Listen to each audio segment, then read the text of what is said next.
एक बार की बात है, एक गांव में हरिया नाम का एक आदमी रहता था। वो बहुत ही बड़ा शराबी था। सुबह होते ही वो शराब पीनी शुरू कर देता था। पूरा दिन वो कोई काम धंधा करता नहीं था और बस शराब पीकर यहाँ वहाँ पड़ा रहता था। हरिया की पत्नी मीना बेचारी बहुत ही अच्छी और सीधी औरत थी। वो हरिया की शराब पीने की आदत से बहुत परेशान थी, क्योंकि हरिया ना तो काम करता, ना ही उसे बात करने की तमीज थी। मीना उससे बहुत ही दुखी थी, पर वो करती भी तो क्या। उसका इस दुनिया में हरिया के अलावा कोई था भी तो नहीं। एक दिन की बात है, जब मीना खाना बना रही होती है, पर उसे थोड़ी देर हो जाती है। अरे कहाँ मर गई मीना की बच्ची, इतनी देर से मैं भूखा हूँ। तू क्या मुझे भूखा मारना चाहती है? जी वो परसों होली है ना, तो मैं आज गुजिया बना रही थी, बस उसी में देर हो गई। पर मैं बस अभी खाना लेकर आई। मीना फिर जैसे ही हरिया के लिए खाना लेकर आती है, हरिया खाना फेंक कर मारता है। मीना बेचारी सारी जल जाती है और रोने लगती है। हरिया घर में रखे रंग निकाल कर लाता है और बुरी तरह मीना के मुंह पर मलने लगता है। मीना बेचारी बहुत चिल्लाती है, मुझे छोड़ दो, नहीं नहीं नहीं खेलूंगी अब, मुझे छोड़ दो, मुझे छोड़ दो। हरिया मीना की एक नहीं सुनता। वो उसे बुरी तरह रंग लगाता ही रहता है और फिर उसे मारना पीटना शुरू कर देता है। वो मीना को इतना मारता है कि मीना का सर फट जाता है। मीना बेचारी चिल्लाने की खूब कोशिश करती है, पर उसकी आवाज घर के बाहर तक पहुंच ही नहीं पाती। हरिया मार पीट कर शराब के नशे में बेहोश पड़ा रहता है। मीना भी बेचारी उठने की हालत में नहीं होती। उसके सर से खून बहता रहता है। अगले दिन जब हरिया को होश आता है, तो वो मीना को देखकर घबरा जाता है। अरे ये तो मर गई है, अब मैं इसका क्या करूँ? इसकी लाश को कहीं ठिकाने लगाना पड़ेगा। हरिया मीना की लाश को उठाता है और उसे कहीं छुपाने की सोचता है। उसे कोई ऐसी जगह ही नहीं मिलती जहाँ वो लाश को छुपा सके।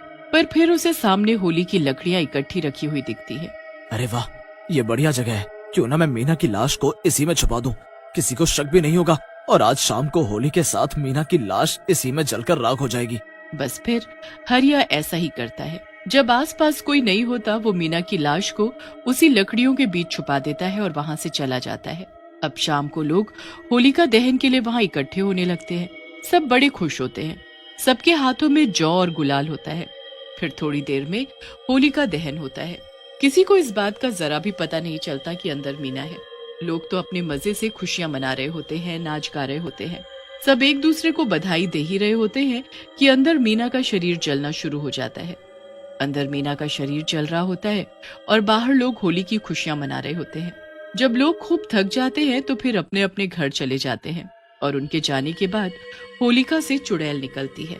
मार डाला मुझे और मेरे मरने पर खुशियां मना रहे हो, अब मैं सबको मार डालूंगी, सबको।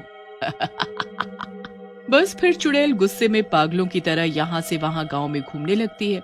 वो एक एक करके सबके घर के बाहर जाती है और खून से उनके घर के बाहर लिख देती है, अगर होली खेली तो मारे जाओगे।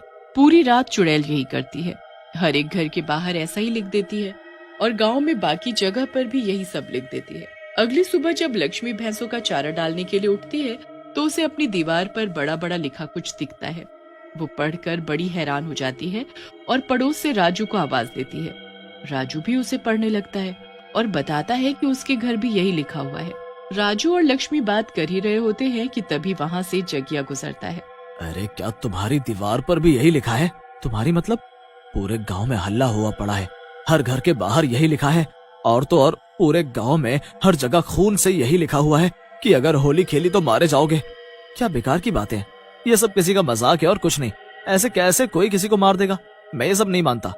भाई जो भी हो, मैं तो इन सब से बहुत डरता हूँ। कहीं ये किसी ने जादू टोना तो नहीं किया? मैं तो नहीं खेलूंगा होली, मैं मरना नहीं चाहता। जगिया तो वहाँ से चला जाता है और राजू इस बात पर यकीन ही नहीं करता।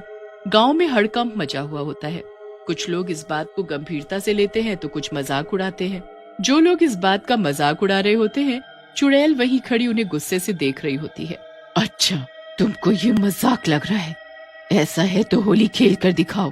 जिसने आज होली खेली वो मारा जाएगा। उसके घर होगी फिर खून की होली। सबसे पहले राजू होली खेलनी शुरू करता है। उसने खूब दारू पी रखी होती है और वो अपने घर के आंगन में खूब चिल्ला चिल्ला कर अकेले ही होली खेलने लगता है। होली है भाई, होली है, पुराना मानो होली है। मैं तो खूब होली खेलूंगा भैया, जैसे अगर मुझे मारना हो तो मार कर दिखा दे। अच्छा, इसकी इतनी हिम्मत की होली खेलेगा? दारू पीकर पागलों की तरह होली खेल रहा है। इसको तो मैं अभी बताती हूँ, इसके साथ तो अब मैं होली खेलूंगी। राजू रंग उड़ा उड़ा कर होली खेल ही रहा होता है कि अचानक उसके सामने चुड़ैल आ खड़ी होती है। चुड़ैल के दोनों हाथों में रंग होता है। राजू चुड़ैल को देख उसे घूरने लगता है। चुड़ैल उसके मुंह पर बुरी तरह रंग रगड़ने लगती है। राजू अपने आप को छुड़ाने की कोशिश करता है, पर चुड़ैल उसे रगड़ना नहीं छोड़ती। मैंने बोला था ना, जो होली खेलेगा मारा जाएगा। फिर तेरी हिम्मत कैसे हुई आज होली खेलने की? अब तो तुझे इसकी सजा भुगतनी ही पड़ेगी। अब तू नहीं बच पाएगा। चुड़ैल खूब खुश होती है और राजू को इतना रगड़ रगड़ कर रंग लगाती है कि यह सांस ही नहीं ले पाता और मर जाता है। उसके बाद चुड़ैल खुश होकर वहाँ से चली जाती है और जो जो उसे होली खेलता देखता है वो उसको तब तक रंग लगाती है जब तक वो मर ना जाए। पूरे गांव में चुड़ैल जाने ऐसे कितने लोगों को मार डालती है। फिर जैसे ही चुड़ैल यहाँ वहाँ घूम रही होती है कि तभी उसे कुछ आवारा लड़के होली मनाते दिखते हैं और वो आती जाती लड़कियों को छेड़ रहे होते हैं। अब चुड़ैल गुस्से में वहाँ पहुँच जाती है। अच्छा, तो अब इनको भी होली सूझ रही है। इनको तो मैं अभी बताती हूँ। चुड़ैल के दोनों हाथों में रंग भरे होते हैं और वो चिल्लाते हुए उन लड़कों के पास जाती है। मैंने बोला था ना होली मत खेलो वरना मारे जाओगे। ये जरूर इस चुड़ैल का काम था। हाँ, वो मैंने ही लिखा था, पर तुम लोगों ने मेरी बातों को मजाक में लिया। अब तुम सब के सब मारे जाओगे। वो लड़के भागने की कोशिश करते हैं और चुड़ैल एक झटके से उन्हें जमीन पर पटक देती है। जो भी होली खेलेगा मुझसे बच नहीं पाएगा। तीनों लड़के हाथ जोड़कर चुड़ैल के आगे रोने लगते हैं, पर चुड़ैल उनकी एक नहीं सुनती। वो रंग लेकर तीनों के मुंह पर मलना शुरू कर देते हैं। तीनों लड़कों की हालत बहुत ही बुरी हो जाती है। वो चिल्लाने लगते हैं। धीरे धीरे वहाँ लोगों की भीड़ लगने लगती है। पूरे गांव में हल्ला हो जाता है कि चौक पर चुड़ैल है। सारा गांव वहाँ चुड़ैल को देखने इकट्ठा हो जाता है। चुड़ैल से लोग पूछने लगते हैं कि उसने पूरे गांव में क्यों लिखा और उसे होली से क्या दिक्कत है। मुझे होलिका में जलाकर मार डाला तुम लोगों ने, इस गांव के लोगों ने। अब मैं किसी को नहीं छोड़ूंगी। मैं उसी होलिका में अंदर जख्मी हालत में पड़ी थी।